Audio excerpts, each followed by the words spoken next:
제가 눈을 딱 떴는데 어떤 그 병원의 그 동그란 통 같은 MRI 그 촬영하는 그런 데로 들어가고 있는 거예요. 그때 처가 옆에 있었는데 정신을 차리자마자 한 말이 여보 검사 그만 받으라고 해. 와, 저도 그 말을 먼저 할 줄은 몰랐어요. 그래서 이제 검사 그만하고 내가 이제 무슨 병에 걸렸구나 하고 한국으로 왔어요. 그게 제가 베트남에 와서 정착하려고 하고 한국 한 번도 안 가고 있다가 이렇게 한 7년, 7, 8년 된 거예요. 네. 그때 한국을 처음 간 거예요. 두 분이 이렇게 또 데이트 오신 거 보니까 되게 보기도 좋고. 자, 그래서 말인데 두 분은 언제 어떻게 만나셨어요? 2010년도에 제가 여기 여행 왔다가 결혼정보 회사 통해서 가서 이제 만났어요. 처음 이 사람을 딱 보는데 그 해가 질 때쯤 돼서 저기 멀리서 이제 문에서 이제 햇빛이 비춰지고 있었어요. 근데 거기서 여자가 이제 구두를 또각 하면서 이렇게 들어오는데 역광을 받으면서. 그쵸. 얼굴은 잘 안 보이셨겠죠? 잘 안 보였어요. 그게 포인트인 건가요? 네. 내라니요. 아니, 지금 어머니 꽉 잡으시는데. 그때 이제 가까이서 이제 보고 그런 느낌이 있었어요. 그때 이 사람이 내 운명인가? 그런 느낌이 있었어요. 그때도 이제 이 사람하고 지금까지 잘 살 거라는 거는 생각을 못 했었어요. 그런데 그런 이제 뭔가 느낌은 있었어요. 그러고 나서 몇 분 안 돼서 결혼하자고 하셨다면서요? 네. 만난 그 자리에서 네. 결혼정보회사에서는 통하면 그렇게 돼요. 본인의 의지가 아니었나요? 아니요. 의지였어요. 의지였는데 어떤 그렇게 몰아가는 분위기가 좀 있어요. 그게 좋았어요. 그러면 그때 사모님은 한국말을 못 하셨을 거 아니에요? 네, 하나도 못하면서. 근데 막 이렇게 시꺼먼 사람이 막 만나자마자 결혼하자고 그랬는데 어떠셨어요? 저도 느낌으로 목소리 듣고 느낌으로 해서 사람 괜찮다고 해서 결혼을 했었어요. 아, 그 몇 분 만에 결혼하자고 했는데 네. 바로 허락하신 거예요? 네네네. 10분? 10분 만에? 네, 10분 안에 해서. 와, 이것도 되게 좀 재밌었던 포인트인데 사전 인터뷰 때는 사모님이 제가 사실은 시력이 좋지 않아요. 네네네. 맞습니다. 그래서 얼굴은 못 봤어요. 네, 그때 눈이 많이 아니고 조금 안 좋았었는데 안경도 안 쓰고 있어요. 안경도 안 쓰고. 네네. 한국에 가서 살면서 그때 한국에서 처음에 안경을 끼는 거예요. 베트남에서는 눈이 안 좋았는데도 안경을 안 끼셨구나. 그래서 어떻게 보면 우리 사장님과 결혼할 수 있는 계기가 됐겠네요. 그럴 수 있어요. 눈이 안 좋은 걸 몰랐어요. 한국에 와서 한 1년 정도 사는데 이 사람이 시력이 굉장히 안 좋고, 그러니까 안 좋은 정도가 많이 안 좋았던 거예요. 그래서 이제 안경점에 가서 안경을 맞춰줘야지 하고 해서 갔어요. 그래서 이제 안경을 맞췄고요. 안경을 맞추면서도 이제 저는 걱정을 했죠. 이 사람이 눈이 좋아져서 이제 뭔가 도망가면 어떡할까봐. 눈이 시력이 좋아져서 나를 이제 안 좋게 보면 어떡하지? 그런 생각도 잠깐 했었어요. 근데 나이 차이가 몇 살 차이라는 건 들으셨을 거 아니에요? 네. 결혼 정보 회사에서. 네. 나이 차이에 대해서는 고민은 없었나요? 결혼하기 전에 그거 생각하고 결혼하는 거였어요. 이거 재밌는 얘기인데 한국 사람들하고 같이 베트남 사람들도 똑같이 점을 봐요. 점을 보는데 궁합 같은 거 보는구나. 아니요, 궁합이 아니고 이 사람이 점을 봤어요. 어머니가 점을 보고 왔는데 이 사람이 나이가 많은 사람하고 결혼을 해야지 되고 멀리 가서 살아야지 잘 살 수 있다라고 했대요. 점을 봤는데. 근데 딱 나타난 거네요. 그쵸. 제가 진짜 잘하고 나타난 거죠. 그러면 어떻게 보면 사장님이 그 점쟁이한테 정작 한번 해줘야 되는 거 아니에요? 근데 저는 이제 그런 얘기 들을 때도 참 재미있었어요. 왜냐면 한국도 그런데 베트남도 똑같은 거예요. 한국이랑 베트남이랑 비슷한 문화가 많이 있는 것 같아요. 네네. 거기에서 비슷한 또래, 비슷한 남자하고 결혼하면 같이 오래 못 산다. 그랬대요. 지금 너무 러블리한 모습을 제가 봐서 살짝 짜증났습니다. 이 사람이 한국말을 처음에 잘 못하다가 한국말을 시작했을 때 자기는 처음에 만나서 당신을 사랑해서 결혼하기보다는 한국에 와서 일을 하면 식당에 와서 일을 하면 얼마씩 받는데 그걸 이제 베트남 어머니한테 보내주고 싶다. 그래서 결혼을 했다라고 이야기를 해주더라고요. 사실 저는 그게 솔직하게 얘기해줘서 오히려 고마웠어요. 왜 어떤 점에서 고마움을 느끼셨어요? 그게 사실이잖아요. 처음에 만난 지 얼마 되지도 않았는데 사랑을 한다는 말은 사실 좀 이제 억지인 것 같고. 나쁜 마음을 가지고 결혼할 수도 있는 거니까, 그죠? 네네네. 솔직하게 자기 마음을 이야기하는 게 저는 더 고마웠던 것 같아요. 결혼식 자체를 중매 업체에서 준비를 하다 보니까 조금 아쉬웠던 점이 있었다고 하셨어요. 그때가 결혼식에까지 하는 팀가에 하나 더 있어요. 공동 결혼식을 했었군요. 예, 예, 예. 그리고 친척하고 아는 사람이 한 10분만 올 수 있다고 해요. 결혼식 하객을 10명만 부를 수 있게 네. 했군요. 아. 그냥 짧게 했어요. 틀에 맞춰서 그냥 빨리빨리 뭐 해치운 그런 느낌이네요. 그죠? 네, 그런 느낌. 좀 많이 섭섭하셨겠어요. 그죠? 네. 일생에 한 번밖에 없는 결혼인데. 네, 그래서 제 생각에 나중에라도 제대로 한 번에 더 하라고 해요. 결혼식. 제가 그럼 그 결혼식 때 DJ를 한번 해드리겠습니다. 아, 네. 아유, 감사합니다. 감사합니다. 네. 언제 하실 계획이세요? 처음에 이제 10년 있다가 하자고. 했었어요. 네. 10년 뒤에는 저희도 이제 돈도 많이 벌고 잘 돼 있을 거라고 생각했는데, 와, 베트남에 와서 자리 잡는 게 쉽지 않더라고요. 그렇죠. 언제든지 결혼식 잡히면 저한테 얘기해 주시면 신명나게 가서 DJ 한번 네, 해드리겠습니다. 알겠습니다. 결혼식은 언제 했고 한국에서 얼마나 사셨어요? 2010년도에 결혼했고요. 결혼하고 나서 바로 이제 이 사람이 한국으로 왔어요. 한 달 뒤에. 그리고 한국에서 한 2년 6개월 정도 살았어요. 고물상을 했었는데 처음에 이제 괜찮았는데 점점점 안 좋아져서 베트남으로 오게 된 거예요. 사모님은 한국 생활은 좀 어떠셨어요? 그때 처음 한국 왔을 때라서 한국말도 잘 모르시고 한국에 생활하는 것도 잘 모르니까 뭐 나쁜지 좋은지 그거 잘 몰랐어요. 근데 지금의 베트남에 살다 보니까 한국 그때 살아있는 시간에 좋았다고 해. 좋았다고 기억이 네, 나는군요. 기억이 나는 것 같아요. 남편이 그러면 출근하면 집에서 뭐 하셨어요? 제가 아침에 밥에 해주고 저 아침 차려드리고 네, 짜러드리고 그다음에 아침 먹고 나가서 일하는 거잖아요. 그럼 제가 집 안에가 청소하고요. 그다음에 한국말 하는 학원이라고 하나요? 구청에서 구청에서 운영하는 학원이지. 거기 가서 한국말을 배워요. 버스 타고 혼자서. 네. 그렇게 2시간에 공부하고 그다음에 집으로 다시 와요. 그러면 한 오후쯤에 돼요. 그럼 또 밥 해야 되잖아요. 그때 일 끝나는 시간이라서 그렇게 하루 종일 가요. 첫째는 언제 출산을 하셨죠? 결혼하고 한국 와서 한 달 있다가 임신했어요. 아, 임신을 바로 하셨구나. 네. 결혼하고. 그래서 출산은 10개월 뒤요. 그럼 2011년에 11년에 네. 한국은 산이 많잖아요. 한국에서 살 때는 같이 산을 많이 데리고 다녔었어요. 처음에는 이제 힘들어서 잘 못 가다 자주 다니니까 또 곧잘 올라가더라고요. 꼭대기까지. 한국 사람들 산에 올라갔다 내려오는 사람하고 이제 인사하고 그러잖아요. 저기서 내려오던 사람이 안녕하세요. 따님하고 오셨어요. 자, 따님 버리죠.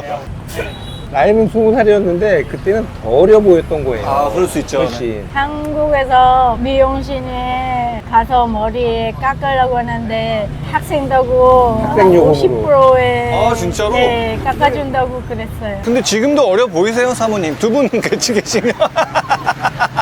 죄송합니다. 따님하고 오셨냐고 하면 아, 네. 그러면서 갔어요. 근데 저는 마음이 좋지는 않았어요. 근데 형님. 네. 형님이 잘했어야겠네. 자, 그러면 이제 베트남 들어오신 이야기를 좀 들어볼게요. 베트남에서의 삶이 그렇게 순탄치 않으셨던데 아까도 말씀하셨지만 처음에 고물상 하실 때 초반에는 좀 잘 되다가 경쟁업체도 많아지고 뭐 건설 경기도 안 좋아지면서 아내의 고향인 베트남으로 들어와서 좀 한번 뭐라도 좀 해볼까라는 생각을 하셨다는데 어떻게 하다가 그런 생각을 하게 되신 거예요? 이 사람의 첫 애를 이제 출산하고 산후조리를 해야지 되는데 베트남에서 장모님이 오셨는데 한국에 왔다가 3개월 있다 가시면서 한국의 홍삼 제품들을 굉장히 많이 가지고 가셨어요. 베트남에 와서 한 달 30포짜리 파우치를 한 포씩 하셨던 거예요. 근데 그거 한 포 드시고서 굉장히 좋다고 주변 사람들이? 먹은 사람들이. 그래서 아, 이걸 베트남에 갔다가 팔아야겠다. 이게 약간 사업 아이템으로 좀 생각을 그쵸. 하신 거네요. 예. 그래서 한 6개월 정도 시장 조사도 좀 하시고 왔다 갔다 하면서 좀 보셨다면서요. 시장 조사 하다가 시장 조사로 끝났어요. 홍삼 팔다고 이제 다 한국에 있는 거 다 정리하고 베트남에 와서 3개월 정도 더 하다가 아닌가 보다 하고서 이제 접게 된 거죠. 어찌 보면 유통을 하시려고 하셨던 건데 유통 방식이 뭐였는데요? 방문 판매였어요. 제가 이제 베트남 말도 안 되고 베트남 사람하고 대화가 안 되니까 이 사람하고 같이 가방에다가 홍삼 제품 이것저것 바리바리 싸가지고 방문 판매를 했었어요. 베트남에서 허가를 받고서 팔아야지 되는데 허가를 받는 비용이 제품마다 받아야 되다 보니까 많은 돈이 나가야지 되는 거예요. 그래서 접었어요. 네. 좀 무모하시네요. 체계도 없고. 막상 딱 하면은 내가 몰랐던 부분이 딱 튀어나와요. 여기 베트남에서 하면 그러다 보니까 내가 몰랐던 부분에서 접게 되는 부분이 있어요. 그러고 나서는 그러면 또 다른 사업을 하신 거예요? 쌀국수집 해봤고요. 길게는 안 가고 3개월 딱 하고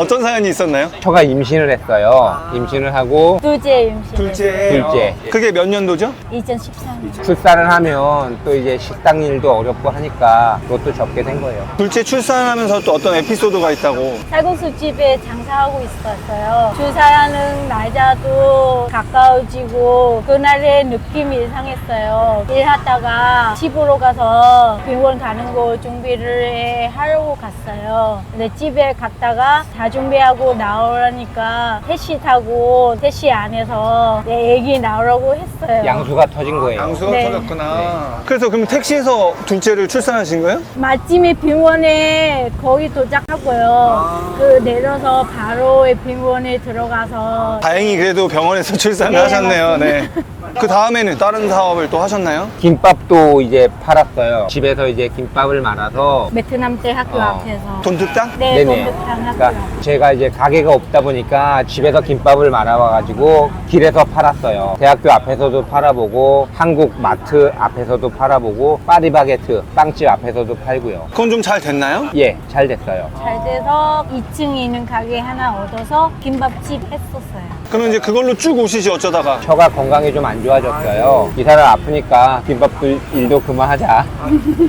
모든 사업의 핵심 키는 사모님이시네요. 그렇죠. 사장님 아프시면 괜찮아도 사모님 아프시면 사업을 이어나갈 수가 없어요. 네, 그렇죠. 그렇게 네. 저한테 그렇게 그만큼 많이 의지하고 살고 계시네요. 그럼 이제 김밥집 접고 바로 그러면 이제 이 사업을 하신 거예요? 아니면? 이것저것 많이 알아보러 많이. 다녔어요. 여기 햇볕이 뜨거우니까 썬팅 필름 같은 것도 알아보러 다니고 굉장히 많이 이것저것 알아보러 다녔는데 잘 된 건 없었고 그러면서 이제 돈도 다 떨어졌어요. 김밥집에서 벌어놓은 돈을 다 까먹으셨네요? 네네. 그게 몇 년도예요? 2017년, 18년. 17년, 18년도. 그럼 사장님 나이가 몇 살 정도? 48? 적지 않은 나이인데, 그죠? 네네. 그때 또 무일푼이 되셨네요?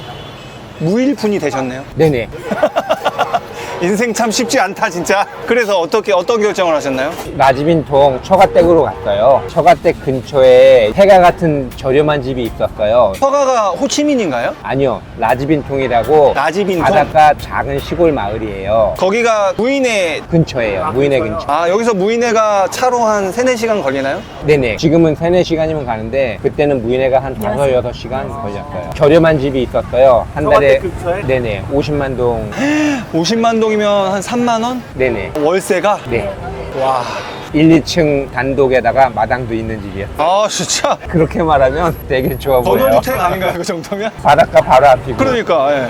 그런데 가보면 좀 폐가 같은 분위기예요. 아무것도 없는 집. 아무것도 없고. 네, 무서운 느낌이었어요. 무서운 느낌? 네. 지금 딱 들으니까 최근에 넷플릭스에서 방영하는 혹시 폭삭 수가쏘다 아세요? 못 봤어요. 네, 거기가 이제 제주도 얘긴데 패스. 못 보셨다니까. 그래서 거기에서 이 사람하고 시장을 자주 갔어요. 아침에 늦자마자 배 들어오는 시간에 맞춰서 시장 가서 해산물 공부를 했어요.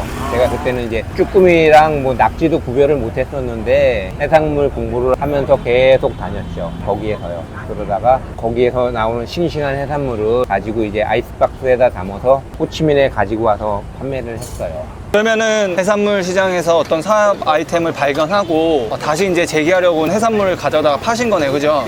베트남 어부들이 쓰는 배가 나무로 만든 목선이에요. 한국은 이제 FRP 배를 쓰는데 여기는 아직도 이제 목선을 쓰고 있고요. 배에 이제 냉동 냉장 장치가 없어요. 큰 배가 나가서 조업해서 잡은 것들은 이제 약품에다가 담궈놔요. 당구제 같은 약품이요. 그런 배에서 나오는 해산물이 아니고 아침에 나가서 저녁에 들어오는 배 아니면 저녁에 나가서 아침에 들어오는 배 그런 배에서 해산물을 이제 구입을 해요. 아, 그날 들어온 싱싱한 해산물을 구입을 하시는구나. 네, 그런 해산물들을 이제 유통을 하기 시작을 했어요. 네, 옛날에 바구니 배 있잖아요. 혼자서 나가 갔다 오는 바구니에 동그랗게 처음에 이제 이런 해산물을 팔게 된 계기도 장인어른이 어부다 보니까 이제 바닷가에서 좋은 해산물을 보내주신다고 하니까 꽃게 좀 3kg 보내달라고 하더라고요. 그래서 이제 그걸 후밍에 있는 파리바게트에서 받았는데 열어보니까 5kg가 온 거예요. 3kg는 그 사람한테 주고 2kg를 어떻게 해야지 돼서 딱 보니까 주변에 사람들이 잔뜩 모여 있는 거예요. 꽃게 그 박스를 열었더니 네, 이거 꽃게 2kg 살 사람 하니까 너도 나도 산다고 하는 거예요. 와, 이거 뭐지? 그럼 꽃게를 팔아야겠다라고 생각을 하고서 해산물 장사를 하기 시작한 거예요. 그 기억 때문에 아 이거를 싱싱하게 유통하면 좀 경쟁력 있겠다고 좀 생각을 하신 거네요, 네. 그죠? 그래서 그러면 바로 해산물 가게를 여신 거예요? 워낙 이제 가진 게 없다 보니까 길에서 먼저 시작을 했어요. 아는 지인분 슈퍼마켓 앞에서 아이스박스 하나 놓고 거기에서 해산물들을 팔기 시작했어요. 길에서요. 후미흥에서 네네. 아이스박스를 싣고 와서 5시간 오토바이 운전하고 와서 여기서 판매하고 모텔에서 자요. 바로 가면 또 힘드니까 네, 저녁이 되니까 위험하고. 그래서 이제 한 20만 동이면 자요. 그래서 자고 그 다음날 아침에 또 집에 가요. 라지로 가서 입고 또 그 다음날 또 해산물을 싣고 호치민으로 와요. 가서 팔고 또 자고 그 다음날 가고 그런 식으로 이제 계속 반복을 했었어요. 그렇게 얼마나 하셨어요? 한 6개월 정도 하다가 그러니까 또 돈이 조금씩 모이는 거예요.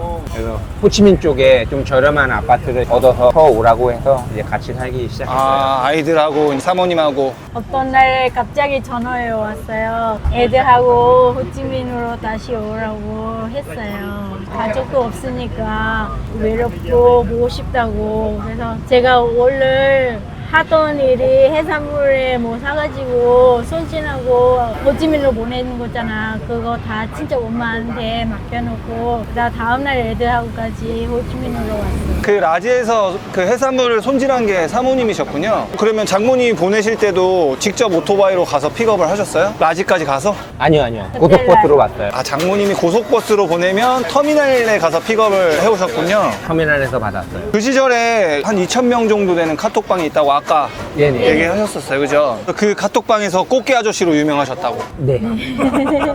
그럼 그때 바로 또 이제 해산물 가게를 여신 거예요? 좀 더 이제 모아서 가게 얻을 돈이 또 생기더라고요. 스카이가든 2층에서 가게를 얻어서 이제 시작을 했어요. 아까 거기 스카이가든이요? 네네. 2층에서 하다가 1층에 좀 더 좋은 자리가 나온 거예요. 그래서 1층으로 이제 가게를 또 한번 옮기고 그러다가 이제 지금 하고 있는 가게로 이제 아, 옮기신 거구나. 그러면은 2층에 있을 때도 장인이 어부. 네. 지금도 장인이 어부인데 2층은 해산물 가게, 네네. 1층은 조개구이랑 이런 거랑 해산물도 팔고. 네, 지금은 식당이 주가 된 거예요. 예전에는 해산물을 많이 팔았고 식당 음식이 별로였었어요. 음식도 별로였고요.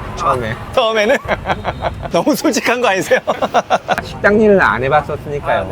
지금은 이제 식당 음식이 맛있어져서 식당 음식이 많이 나가고 해산물은 이제 줄어들었고요. 그럼 지금 식당으로는 언제 이사하신 거예요? 한 4년 됐어요. 4년이면 2021년? 네네네. 한참 코로나 시기였네요?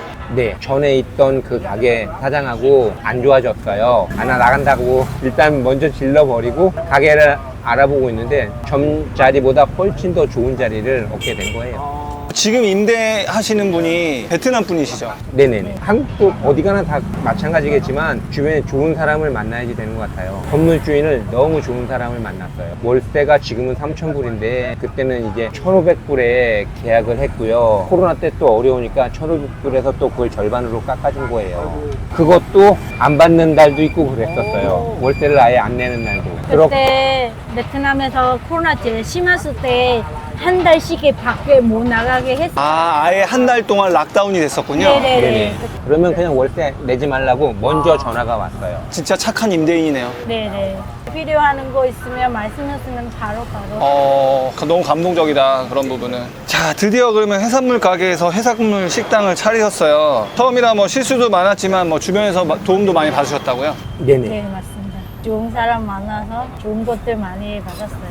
이 가게를 얻고서 식탁 살 돈도 없었고 에어컨 달 돈도 없었어요. 딱 가게 계약할 돈만 있었어요. 네. 그런데 식탁 공장 하시는 분이 식탁 먼저 이제 보내주시고 친구가 에어컨 달아주고 그래서 식당을 오픈하게 됐어요. 사장님이 보니까 인복이 좋으신 것 같아요. 맞아요. 맞아요. 성격이 굉장히 긍정적이시고 또 되게 도전적이시기도 하고 아무리 긍정적이고 도전적이라고 해도 타국에서 힘들거나 막 그런 점들이 분명히 있었을 텐데 뭐 힘들었던 적이 좀 있으신가요? 여기서 생계를 제가 꾸려 나가야지 되는데 아직 자리가 잡히지 않고 돈도 다 떨어지다 보니까 시기가 약간 그때 김밥집 접고 네네 이것저것 시도하다가 다 안 됐어요. 그래서 굉장히 스트레스를 많이 받아서 한 달에 몸무게가 한 10kg 정도 빠진 것 같아요. 그러면서 몸이 마비가 오는 거예요. 처음에는 이제 조금씩 마비가 오다가 이 사람하고 같이 오토바이 타고 가다가 갑자기 마비가 심하게 오는 거예요. 아무 피라도 좀 뽑아야겠다 해서 막 손가락 깨물고 그러다가 딱 기절을 했어요. 기절을 하는 순간에도 아, 이 사람이 나를 프랑스 FB 병원으로 데리고 가면 안 되는데 그 생각을 했어요. 왜요? 거기 병원이 엄청나게 비싸요. 어마어마하게. 근데 그때는 그 병원이 생각밖에 없는 거예요. 가까운 데이고. 제가 눈을 딱 떴는데 어떤 그 병원의 그 동그란 통 같은 MRI 그 촬영하는 그런 데로 들어가고 있는 거예요. 그때 처가 옆에 있었는데 정신을 차리자마자 한 말이 여보 그만. 검사 그만 받으라고 해. 와, 저도 그 말을 먼저 할 줄은 몰랐어요. 그래서 이제 검사 그만하고 내가 이제 무슨 병에 걸렸구나 하고 한국으로 왔어요. 그게 제가 베트남에 와서 정착하려고 하고 한국 한 번도 안 가고 있다가 그게 한 7년, 7, 8년 된 거예요. 네. 그때 한국을 처음 간 거예요. 검사 받았는데 저녁에 술 많이 먹으면 그 다음날 속 쓰린 거 그 정도로 검사 결과가 나오더라고요. 신경성 위험이요. 갤포스 몇 개면 되는 거 아닌가요, 그러면? 네네네. 과도한 스트레스 때문에 약간 그랬던 것 같네요, 네. 그죠? 아. 그 한국에서는 이제 밥 잘 먹고 한국 음식 잘 먹고 하니까 금방 좋아지더라고요. 다시 왔죠. 베트남으로. 끝을 봐야죠. 그리고 나서 이제 바로 고향으로 내려가기로 두 분이 네. 이제 결정을 하신 거네요, 그죠? 그때 그리고 이제 처가댁으로 가서 해산물 그걸 이제 준비하고 하게 된 거예요. 거기 3만 원짜리 집에 살면서 이제 경제적인 부담도 좀 드셨을 거고, 그쵸. 예, 그리고 이제 좋은 공기에 네, 네, 맞아요. 좋은 환경에서 좀 건강을 좀 회복하셨을 거고, 그리고 이제 오토바이로 왕복하면서 조금 육체적으로는 좀 힘드셨지만 뭐 심적으로는 점점 더 좋아지셨다고. 그래도 돈을 벌기 시작하니까, 그죠? 그럼 식전에는 아직도 장모님이 보내주세요? 아니, 나 아까 장모님 계셨잖아요, 그죠? 네네. 친척이 보내주세요. 아, 친척이 보내주고 계시구나. 이제 여기서 마지막 질문을 드릴게요. 셋째 자녀에 대한 에피소드가 있다고 들었어요. 아, 셋째요. 베트남에서 정관 수술을 받았는데 의사가 베트남 의사였던 거예요. 그 의사가 정관 수술을 해본 경험이 한 번도 없었어요. 근데 그걸 그때는 몰랐어요. 수술을 받기 전에는. 근데 정관 수술을 하는데 마취를 하고 한 1시간 30분 동안을 하는 거예요. 그러고 나서 끝났다고 해서 왔는데 처가 이제 시간이 지나고 나서 임신을 한 거예요. 그러면 정관 수술이 안 된 거잖아요. 네. 그래서 이제 셋째 나왔죠. 어떻게 보면은 선물 같은 존재네요. 네네. 그죠? 네, 맞아요. 하늘이 주신 어떤 선물 같은. 네, 그럼요. 그래서 지금 잘해주고 있다고. 네. 네네. 너무 이뻐요. 네. 또 여기서 지금 인터뷰 잠깐 해봤는데요. 드라마틱한 이야기들이라서 좀 재밌었고요. 일단 저희 이제 그러면 또 장인이 업으로 한번 이동해서 촬영을 좀 이어나가 보도록 하겠습니다. 네.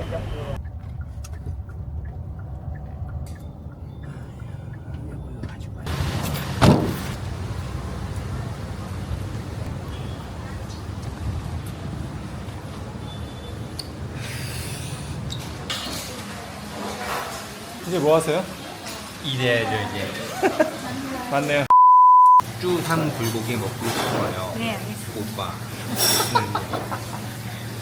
아, 근데 지금 컴퓨터 바탕화면 봤는데 두 진짜로 부녀 같아요. 그러니까 이거 진짜 딸인데 이거. 이건 딸인데 진짜.